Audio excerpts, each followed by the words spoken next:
عبادات میں آپ سیکھ رہے تھے، اور عبادات میں آپ نے کیا کیا سیکھا بتائیے؟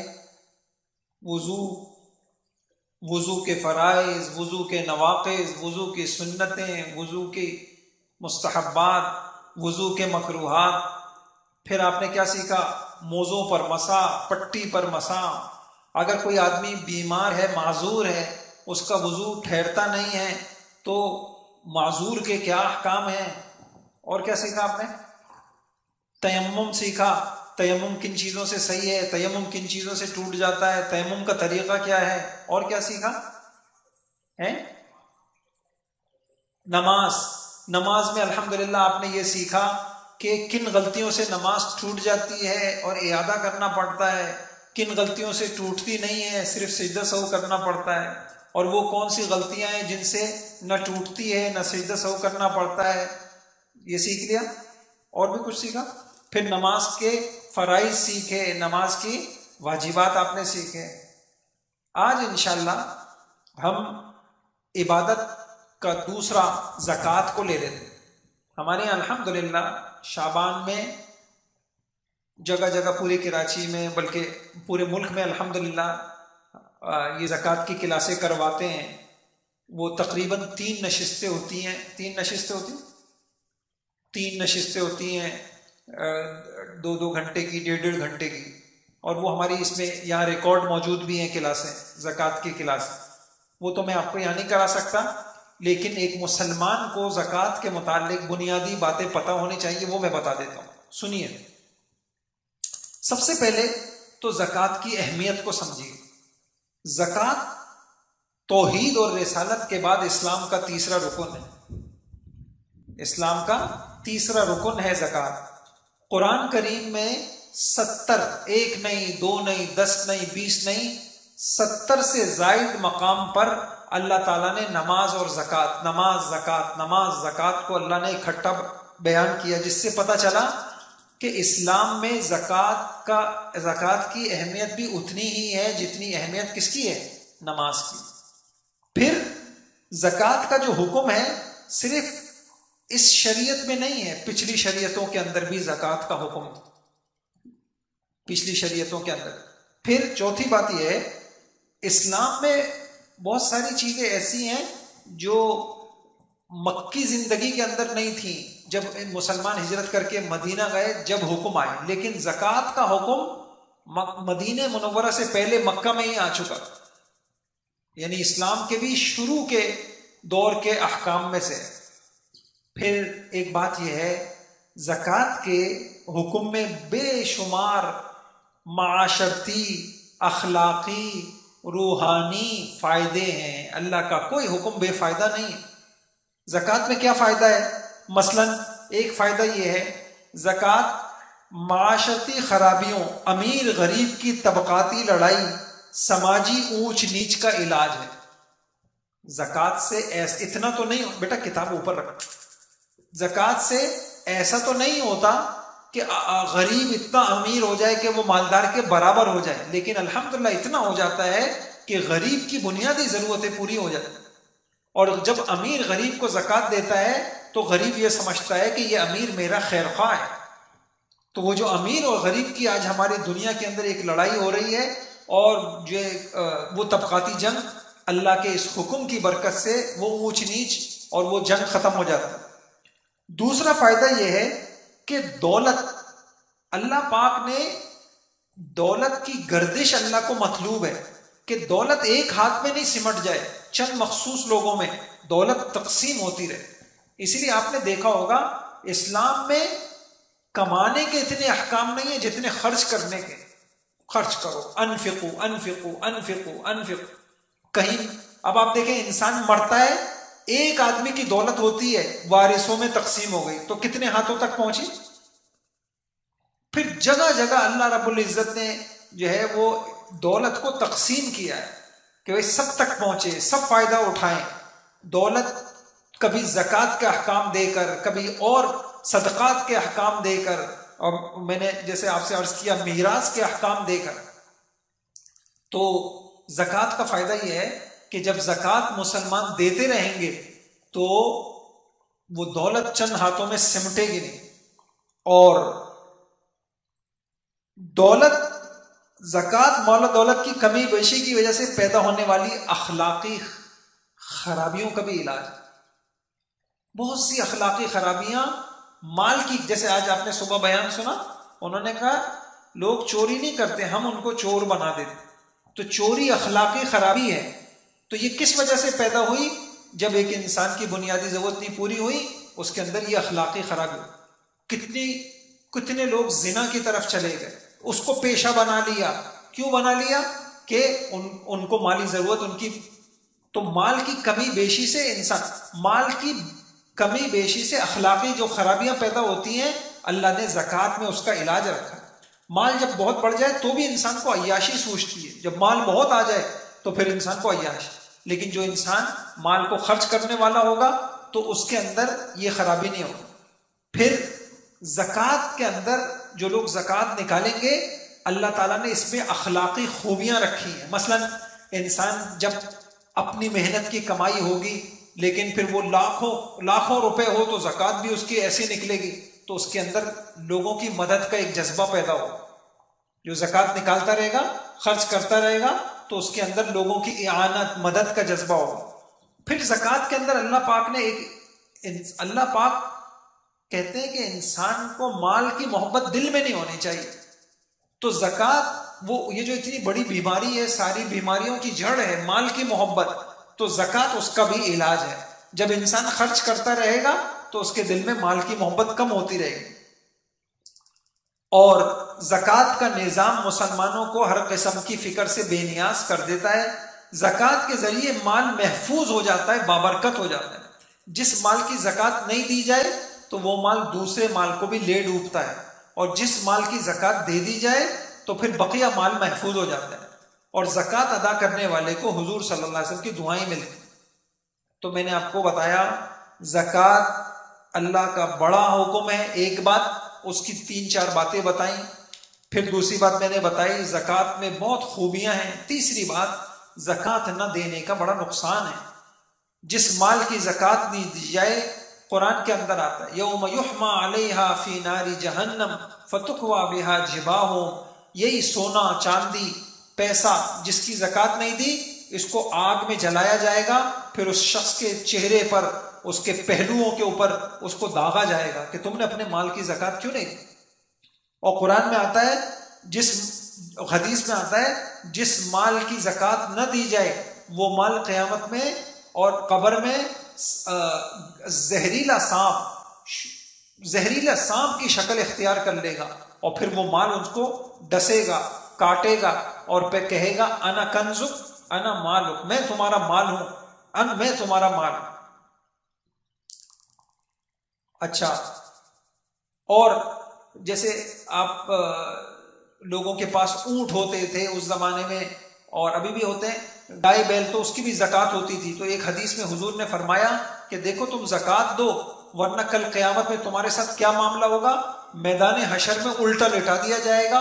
اور اگر تمہارے پاس 100 اونٹ تھے تو وہ اتنے تگڑے، اتنے موٹے ہوں گے جتنے دنیا میں تھے.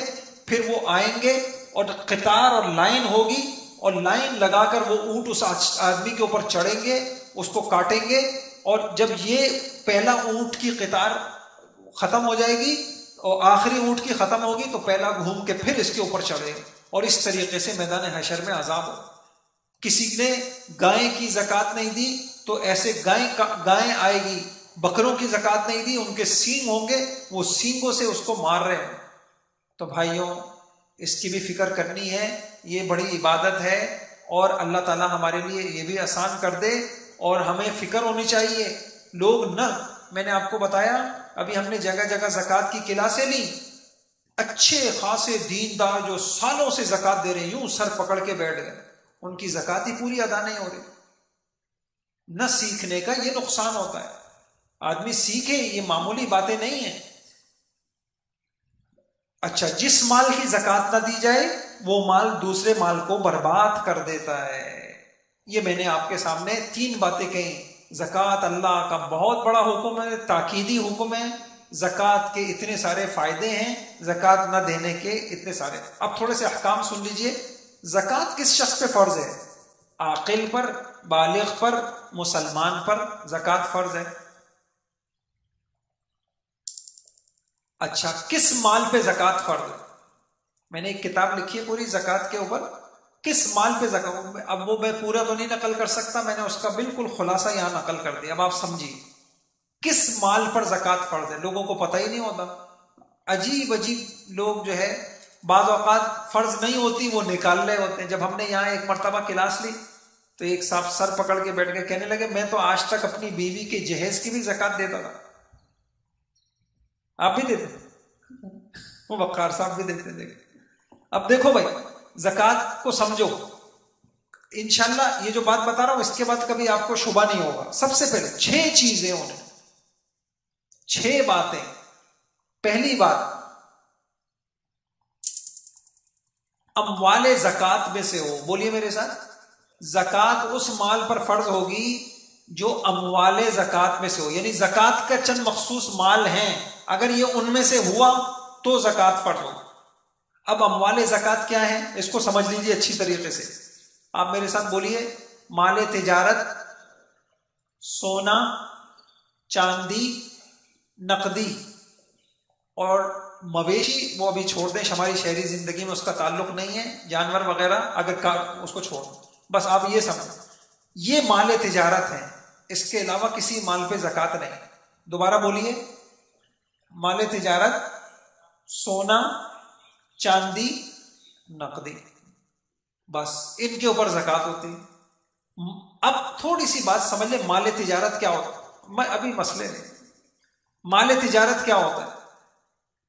مال تجارت کیا چیز ہوتی ہے؟ مال تجارت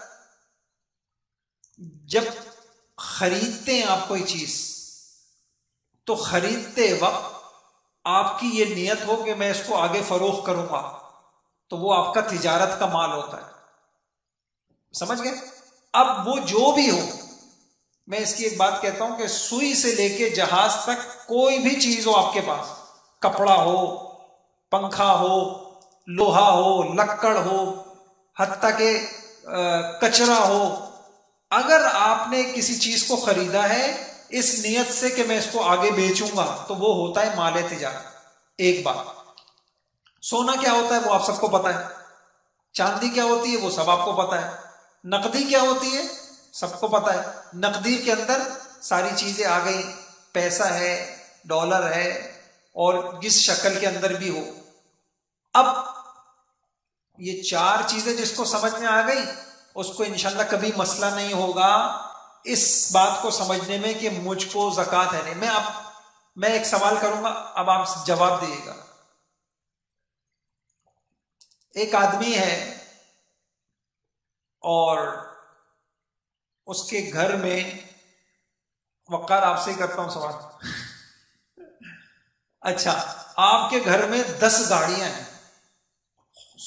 کہنے کو کیا ہے، آپ کے پاس کتنی گاڑیاں ہیں؟ 10 گاڑیاں ہیں. ان 10 گاڑیوں کی قیمت پر زکوٰۃ دیں گے آپ؟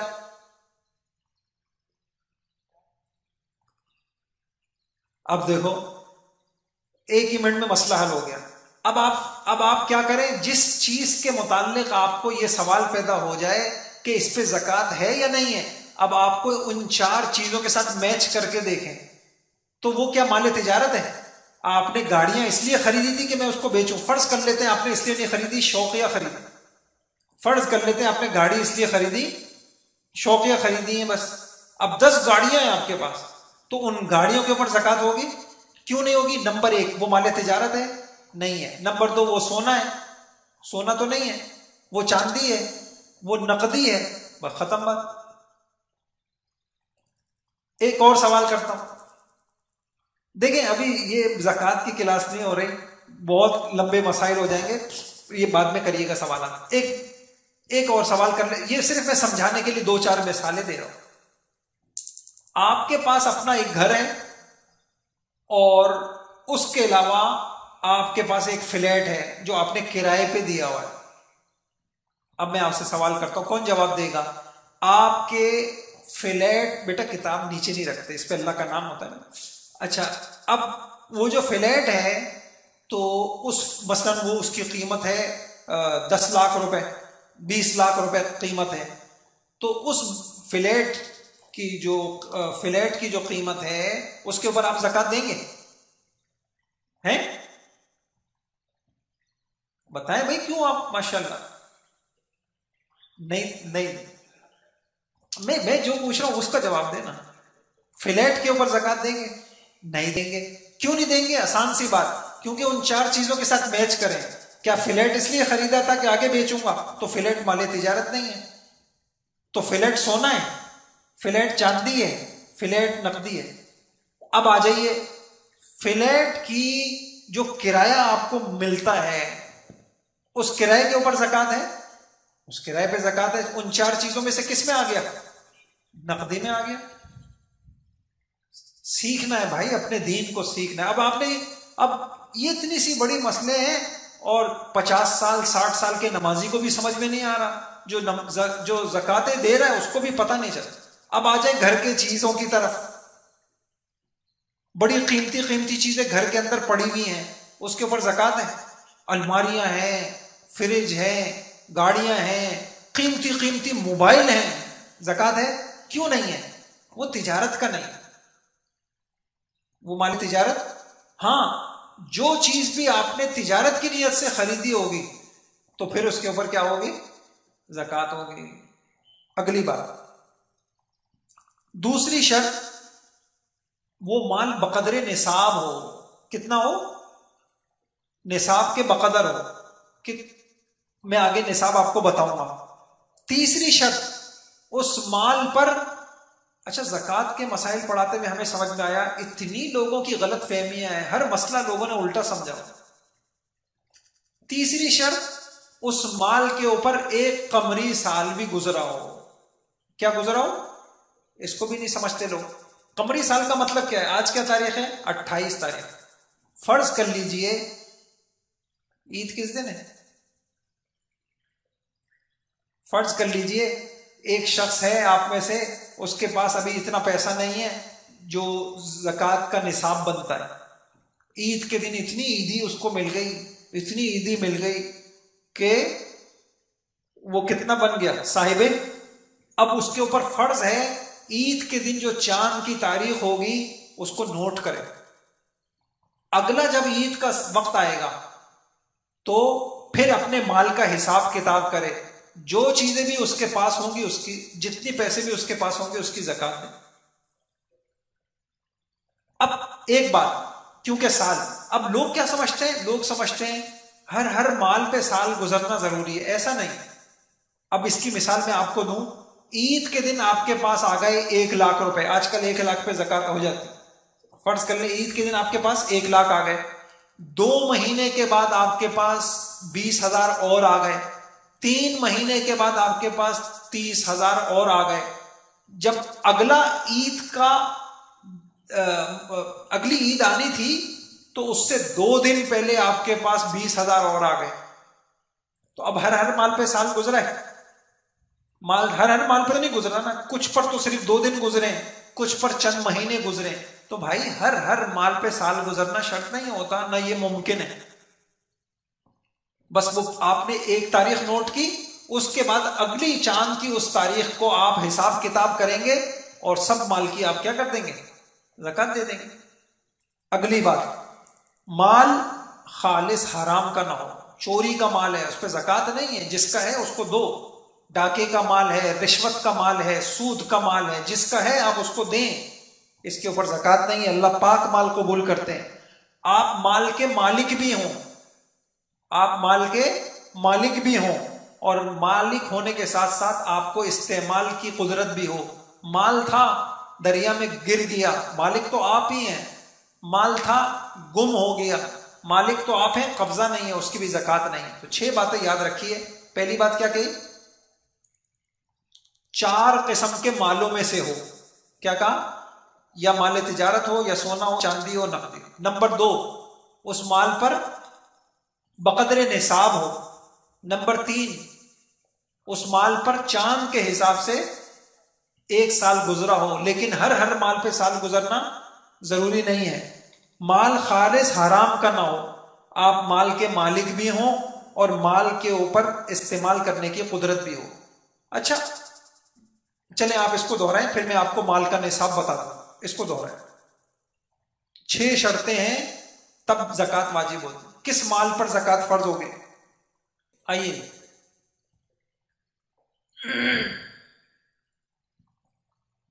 دیکھیے، اب آپ نے ایک شرط یہ پڑھی، وہ نہیں کھلا،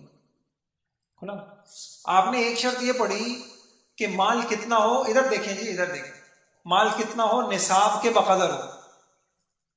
سونا ہو تو اس کی ایک مخصوص مقدار ہے، چاندی ہے تو اس کی ایک مخصوص مقدار ہے، نقدی ہے تو اس کی مخصوص مقدار ہے، اور مال تجارت ہے تو ایک مخصوص مقدار آپ کے پاس ہوگی تو زکوٰۃ ہو. کتنی ہے جی؟ سونا ہو تو کتنا ہو؟ بہت غور سے سنیے گا میری بات، بلکہ آپ یوں بولیے صرف سونا ہو. کیا کہا؟ یہ بھی ایک زکوٰۃ میں تو ہر مسئلہ لوگوں نے الٹا سمجھا ہوا ہے. صرف سونا ہو، صرف سونا ہو، میں صرف کہہ رہا ہوں، تو کتنا ہونا چاہیے؟ 7.5 تولہ. اور صرف چاندی ہو 52.5 تولہ. اچھا صرف نقدی ہو، ایک انسان کے پاس کوئی سونا چاندی نہیں ہے، صرف پیسے ہیں، تو کتنے ہوں؟ تو اتنے پیسے ہوں آپ کے پاس جس نے 52.5 تولہ چاندی کے بقدر. اور اگر آپ کے پاس مال تجارت ہو تو کتنا ہونا چاہیے؟ صرف مال تجارت ہو تو اتنا ہو 52.5 تولہ چاندی کی قیمت کے برابر. یہ سمجھ گئے میری بات؟ اچھا کوئی ہاتھ کھڑا کرے، میں اس سے ایک سوال کرنا چاہتا ہوں، جس نے کورس کیا ہوا ہے وہ نہ کرے، چلیں ان سے کر دیں. آپ کے پاس 6 تولہ سونا ہے، کیا کہا میں نے؟ 6 تولہ، لیکن آپ کے پاس روپے نہیں ہے، کچھ بھی نہیں ہے، اور آپ کے پاس چاندی بھی نہیں ہے، آپ کے پاس مال تجارت بھی نہیں ہے، آپ کے اوپر زکوٰۃ ہے؟ نہیں. صحیح کہہ رہے ہیں؟ صحیح کہہ رہے ہیں، زکوٰۃ نہیں. نہیں ہے نا، یہی تو ہے. حالانکہ 6 تولہ سونا کی قیمت کتنی ہوگی؟ 52.5 تولہ سے بھی زیادہ ہوگی، لیکن زکوٰۃ نہیں ہے. سمجھ گئے؟ کیونکہ ان کے پاس، اصل میں آپ کو ایک اصول بتاتا ہوں، یہ اصول لوگوں کو نہیں سمجھ میں آتا. اصول یہ ہے کہ اگر صرف سونا اور صرف چاندی ہو تو اعتبار وزن کا ہوگا، قیمت کا نہیں. اور اگر مخلوط ہو، کچھ سونا کچھ چاندی ہو، تو وزن کا اعتبار نہیں ہوگا، اعتبار کس کا ہوگا؟ مثلا آپ کے پاس صرف سونا ہے تو ہم یہ نہیں دیکھیں گے کتنے کا ہے، ہم یہ دیکھیں گے وزن کتنا ہے. 1 تولہ ہو، 2 تولہ ہو، 3 تولہ ہو، 4 ہو، 5 ہو، 6 ہو، 7 ہو، لیکن جب تک 7.5 نہیں ہوگا ہم کہیں گے جب تک وزن 7.5 نہیں ہو جائے گا آپ کے. لیکن اگر آپ کے پاس خالی سونا نہیں ہے، ملا جلا ہے، کچھ سونا ہے اور کچھ روپے ہیں، تو اب اعتبار وزن کا یہ نہیں دیکھا جائے. اب میں آپ سے ایک اور سوال کرتا ہوں، آپ کے پاس چند گرام سونا ہے، اتنا تھوڑا سا سونا ہے، ایک انگوٹھی ہے سونے کی، اور آپ کے پاس 1000 روپے ہیں، لیکن اس 1000 روپے کو اور سونے کی قیمت کو جب جوڑیں تو یہ بن جاتی ہے 52.5 تولہ کے بقدر. اب بتائیے آپ کے اوپر زکوٰۃ فرض ہے؟ زکوٰۃ فرض ہے. تو فرق کیا ہوا کہ جب صرف سونا تھا، خالص صرف سونا ہو اور کچھ بھی نہ ہو تو اعتبار وزن کا ہوگا، اور اگر سونے کے ساتھ کچھ پیسے ہوں یا کچھ نقدی ہو یا کچھ مال تجارت ہو تو کس کا اعتبار ہوگا؟ قیمت. دونوں کو ملا کے قیمت دیکھی جائے گی کہ وہ 52.5 تولہ کے بقدر ہے یا نہیں. حج بھی سیکھ لیجئے، مختصر اللہ پاک آسانیاں پیدا کر دے، دوبارہ رونقیں بحال کر دے، اللہ پاک جو ہے آسانی کر دے پوری امت کے ساتھ. حرمین کی کیسا ہوتا تھا ماشاءاللہ، ہمارے یہاں اس مسجد میں ہر مہینے کی پہلی اتوار کو عمرہ سکھایا جاتا تھا اور لوگ آتے تھے، عمرہ کرنے جاتے تھے. اللہ ہمیں سمجھ دے دے کہ بھائی وہی بات ہے، تقدیر کا یقین ہو، بیماریاں بھی اللہ دیتے ہیں، شفا بھی اللہ دیتے ہیں. اللہ کے گھر میں شفا نہیں ہوگی تو اور کہاں ہو؟ اس کے گھر سے آپ کو رحمتیں نہیں ملیں گی تو کہاں ملیں گی؟ عجیب الٹا معاملہ چل رہا ہے. اچھا اب دیکھیے، حج کرنے والا اللہ کا مہمان قیامت کے روز اپنے رشتہ داروں میں سے 400 آدمیوں کی سفارش کرے گا، گناہوں سے ایسا پاک ہو جاتا ہے جیسے ماں کے پیٹ سے. جو بار بار حج کرتا ہے اللہ پاک اس کو پاک صاف کر دیتے ہیں. حج کے فرائض: مسلمان ہونا، بالغ ہونا، عقل مند ہونا، اور اتنے پیسے ہونا کہ آپ حج کے لیے جا سکیں، واپس آ سکیں. استطاعت. حج کس کے اوپر فرض ہے بتائیے؟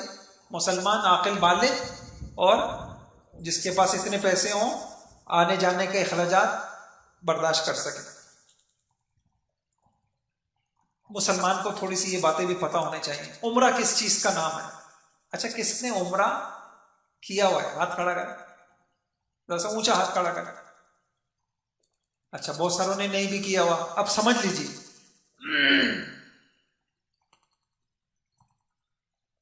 دو مخصوص جگہوں پر 4 مخصوص کام کرنا عمرہ ہے. کیا کام ہے نا؟ 2 جگہوں پر 4 کام کرنے سے عمرہ ہو جاتا ہے. 2 جگہ کون سی ہیں؟ ایک بیت اللہ اور صفا مروہ. 4 کام کیا ہیں؟ بولیے میرے ساتھ: احرام، طواف، سعی، حلق یا قصر. حلق مانے گنجا ہو جانا، قصر مانے بال چھوٹا کرنا. دوبارہ بولیے میرے ساتھ، عمرہ کس کو کہتے ہیں؟ 2 جگہ جائیں گے آپ اور 4 کام کریں گے، عمرہ ہو گیا. دیکھیں میں نے اتنی آرام سے آپ کو سمجھا. 2 جگہ کون سی ہیں؟ ایک حرم یعنی بیت اللہ، اور دوسری صفا مروہ. اور 4 کام کیا کرنے ہیں؟ احرام، طواف، سعی اور حلق یا قصر. اب آپ احرام کہاں سے باندھیں گے؟ گھر سے. احرام گھر سے باندھا آپ نے اور آپ چلے گئے بیت اللہ میں. جا کے آپ کیا کریں گے؟ طواف کریں گے. تو احرام آ گیا، طواف آ گیا. طواف کرنے کے بعد آپ کیا کریں گے؟ وہاں صفا مروہ ایک جگہ ہے، وہاں چلے جائیں گے اور وہاں دوڑ لگائیں گے، 7 چکر لگائیں گے. اس کو کہتے ہیں سعی. صحیح کر لیں گے. صحیح کرنے کے بعد آپ نے کیا کرنا ہے؟ اپنے بال اتار دیں گے. ہو گیا عمرہ. اس کو دہرائیے آپ. عمرہ کس کو کہتے ہیں؟ دوہرا لیں. عمرہ کس کے، بلکہ ایسا، ہاں چلے دوہرا لیں. 5 مخصوص جگہوں پر 5 مخصوص دنوں میں 7 مخصوص کام کرنا. کیا کام ہے نا؟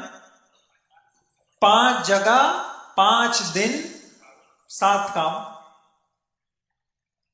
5 جگہ 5 دن 5 جگہ کون سی ہیں؟ پہلی جگہ 2 تو وہی نکال لیں. ابھی آپ نے کیا کہی؟ بیت اللہ، صفا مروہ، منا، مزدلفہ، عرفات.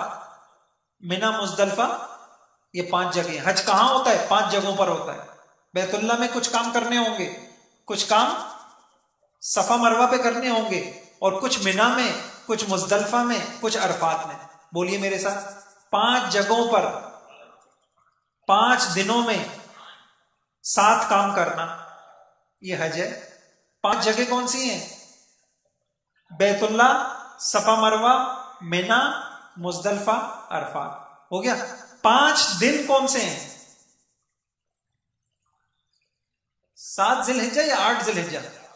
8 ذی الحجہ. ذو الحجہ کی 8 تاریخ عید سے کتنے دن پہلے؟ صحیح ہے، 2 دن پہلے. عید 10 ذی الحجہ کو ہوتی ہے، بقرعید. 8 ذی الحجہ، 9 ذی الحجہ، 10 ذی الحجہ، 11، 12، 5 دن ہیں. یہ حج کے 5 دن ہیں. کام کیا کرنے ہیں؟ 7. کیا کام کرنے ہیں؟ اچھا 7 میں سے عمرے والے کتنے تھے کام؟ وہ 4 تو یہاں داخل کر لیں. حج میں بھی احرام ہوگا، حج میں بھی طواف ہوگا، حج میں بھی سعی ہوگی، حج میں بھی حلق ہوگا. کتنے بچے؟ کتنے بچے؟ 3 بچے. وہ ہے وقوف، رمی، قربانی. بولیے: وقوف، رمی، قربانی. وقوف، رمی، قربانی. ہو گیا حج. آپ حاجی بن گئے، مبارک. زمزم اور بول رہا ہے. اچھا بولیے دوبارہ، حج کس کو کہتے ہیں؟ 5 جگہوں پر 5 دنوں میں 7 کام کرنا. دیکھیں دین کتنا آسان ہے. میں سچ بتاؤں آپ کو، مسلمان حج کر لیتا ہے لاکھوں روپے لگا کے، اس کو حج کرنا نہیں آتا، کچھ نہیں پتا ہوتا، کیا اس کو لبیک ہی نہیں پڑھنا آتا صحیح، احرام کے مسائل نہیں پتا ہوتا. اتنا آسان ہے دین. آپ 5 جگہوں پر 5 دنوں میں 7 کام کرنا. 5 جگہ کون سی ہیں بولیے؟ بیت اللہ، صفا مروہ، منا، عرفہ اور مزدلفہ. منا، مزدلفہ، عرفہ، یوں کر لیں، یہ 5 جگہ ہو گئے. اور 5 دن کون سے ہیں؟ 8 سے لے کے 12. 7 کام کون سے ہیں؟ احرام، طواف، سعی اور وقوف، رمی، قربانی. وقوف، رمی، قربانی. دہرائیں گے اس کو؟ دوہرا لیں اس کو. آ جائیں جی. اچھا جی، ہو گیا جی. آئیے 5 جگہ حج کی، 5 جگہ، 5 دن سمجھ میں آ گئے. 5 کام. احرام. احرام کس کو کہتے ہیں؟ آپ یہاں پر وہ جو چادریں پہنتے ہیں، چادروں کا نام احرام نہیں ہے، ورنہ تو آپ اگر واش روم میں جائیں گے چادریں اتاریں گے تو احرام اتر جائے گا. احرام اس کا نام نہیں ہے، وہ احرام کی چادریں ہیں. احرام نیت کا نام ہے، تلبیہ کا نام ہے. آپ نیت کرتے ہیں، میں نیت کرتا ہوں حج کی، اور لبیک اللہم لبیک پڑھ لیں. لبیک اللہم لبیک، لبیک لا شریک لک لبیک، ان الحمد والنعمت لک والملک لا شریک. نیت کرنے کے بعد جب آپ نے یہ پڑھا، اب آپ کا احرام بن گیا. کچھ چیزیں آپ کے لیے منع ہو گئیں، کچھ چیزیں آپ کے لیے اگر آپ کریں گے آپ کو پھر جو ہے دم دینا پڑے گا. بہرحال یہ احرام ہو گیا. طواف کس کو کہتے ہیں آپ کو پتہ ہے؟ آپ جائیں گے یہاں سے بیت اللہ، کتنے چکر لگائیں گے؟ 7 چکر. وہ طواف ہو گیا. طواف کے بعد آپ کہاں جائیں گے؟ سعی کرنے کے لیے. آپ جو ہے وہاں سعی کی جگہ ہوتی ہے، آپ جائیں گے 1 چکر، واپس آئیں گے 2 چکر، پھر جائیں گے 3 چکر، پھر جائیں گے 4 چکر. 5، 6 اور 7، یہ پورا ہو گیا. یہ 7 چکر ہو گئے. اس کے بعد کیا ہوتا ہے؟ اس کے بعد آدمی مینا چلا جاتا ہے. سمجھ گئے؟ ہم نے کہا حج کتنی جگہ پہ ہوتا ہے؟ 5 جگہوں پر. تو بیت اللہ میں یہ 2 کام ہو گئے، اور اب مینا چلا جاتا ہے. مینا. اور پھر اس کے بعد انسان چلا جاتا ہے عرفات. کہاں چلا جاتا ہے؟ عرفات. وقوف. وقوف مانے ٹھہرنا. حج کے 7 کاموں میں سے ایک کام کیا ہے؟ وقوف. تو وقوف کا مطلب کیا ہوتا ہے؟ ٹھہرنا. بس وہاں کچھ نہیں کرنا ہوتا ہے، وہاں خیمے لگے ہوئے ہوتے ہیں، اور وہاں جا کے آپ کو عبادتیں کرنے ہوتی ہیں اور دعائیں کرنی ہوتی ہیں، اور لوگ رو رہے ہوتے ہیں، دعائیں کر رہے ہوتے ہیں، عبادتیں کر رہے ہوتے ہیں. یہ وقوف ہو گیا. اس کے بعد عرفات سے عرفات ایک میدان ہے، وہاں سے آپ چلے جاتے ہیں مزدلفہ. وہاں بھی کیا کرنا ہے؟ وقوف. مزدلفہ میں بھی کیا کرنا ہے؟ وقوف. رات کو آپ گئے اور فجر کے بعد وقوف شروع ہوتا ہے. وہاں پہ بھی بس کچھ بھی نہیں کرنا، بس دعائیں کرنی ہیں، عبادتیں کرنی ہیں. اس کے بعد آپ کہاں چلے جاتے ہیں؟ دوبارہ آتے ہیں مینا. اور جیسے یہ پلر ہے نا، اس طریقے سے 3 پلر ہیں، ان پلروں کے اوپر کنکریاں مارتے ہیں. یہاں حضرت ابراہیم علیہ السلام نے کنکری ماری تھی شیطان کو. وہ پلر شیطان نہیں ہے، وہ پلر شیطان نہیں ہے بھائی، سمجھ گئے؟ وہ تو پلر اچھا، وہاں پر آپ کنکری مارتے ہیں، اس کو کہتے ہیں رمی. اس کو کیا کہتے ہیں؟ بس رمی کر لی. اب آپ جس طریقے سے قربانی کرتے ہیں، قربانی کر لی، اس کے بعد آپ حلق کرا دیتے ہیں، حج ہو گیا. سمجھ آ گیا؟ آگے سمجھ. اچھا، اب ایک چھوٹی سی بات اور سمجھ لیجئے. حج کتنی طرح کا ہوتا ہے؟ حج کتنی طرح کا ہوتا ہے؟ 3 طرح کا ہوتا ہے. حج افراد، حج قران، حج تمتع. بولیے. حج افراد، حج تمتع، حج قران. آگے سے کیا مطلب؟ افراد کیا ہوتا ہے؟ آسان سا میں آپ کو بتاؤں. آپ نے اپنے گھر سے صرف حج کا احرام باندھا ہے کہ میں حج کروں گا، بس حج کروں گا، تو اس کو کہیں گے حج افراد. اور اگر آپ نے اپنے گھر سے صرف عمرے کا احرام باندھ کے نکلے حج کے دنوں میں، آپ کون سا احرام باندھ کے گئے؟ عمرے کا. ابھی میں جا کے پہلے میں عمرہ کروں گا، تو اس کو کہتے ہیں حج تمتع. کیا کہتے ہیں؟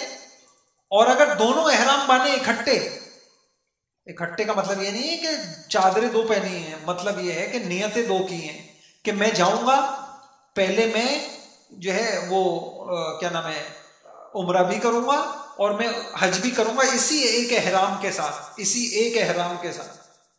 تو اس کو کیا کہتے ہیں؟ حج قران. بولیے میرے ساتھ.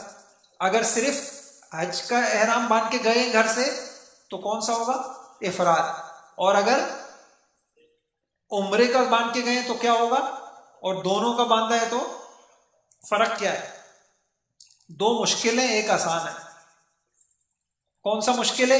افراد مشکل ہے. افراد کا مطلب یہ ہے اگر آپ 10 دن پہلے یہاں سے گئے ہیں تو 10 دن تک آپ وہ چادریں پہنے رہیں گے، اور جو چیزیں حج میں منع ہیں، خوشبو لگانا اور جو ہے وہ چہرہ ڈھانپنا، جو چیزیں منع ہیں وہ پابندیاں آپ کی لمبی ہو جائیں گی.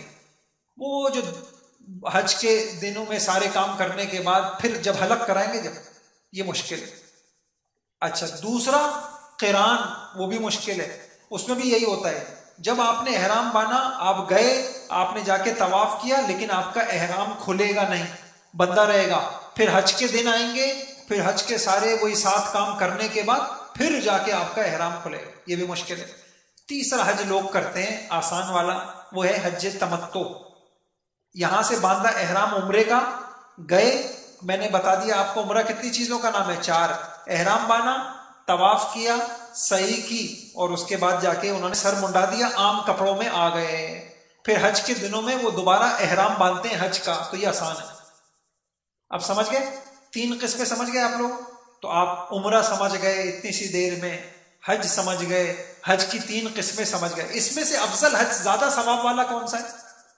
قران. بولیے، اس میں سے زیادہ ثواب والا کون سا ہے؟ قران. قران میں ثواب. حضور صلی اللہ علیہ وسلم نے کون سا حج کیا تھا؟ قران والا حج کیا تھا. اس میں مشقت زیادہ ہے، زیادہ دنوں تک پابندی کرنی پڑتی ہے، اس میں ثواب بھی زیادہ ہے. اب یہ دہرا لیجیے آپ، حج کی قسمیں کتنی ہیں، فرق کیا ہے، ثواب کس کا زیادہ ہے، نام ان کے کیا ہیں، دہرا لیجیے. آ جائیں. دیکھیے جی، الحمدللہ یہ عبادات کا حصہ مکمل ہو گیا. آج آپ نے عبادات میں نماز، طہارت، سارے احکام سیکھے. آپ نے طہارت کے احکام سیکھے، آپ نے نماز کے احکام سیکھے، زکوٰۃ کے سیکھے، حج کے سیکھے. یہ مسلمان کی عبادتیں ہیں. یہ مسلمان کی کیا ہیں؟ عبادت کا دین پورا آ گیا.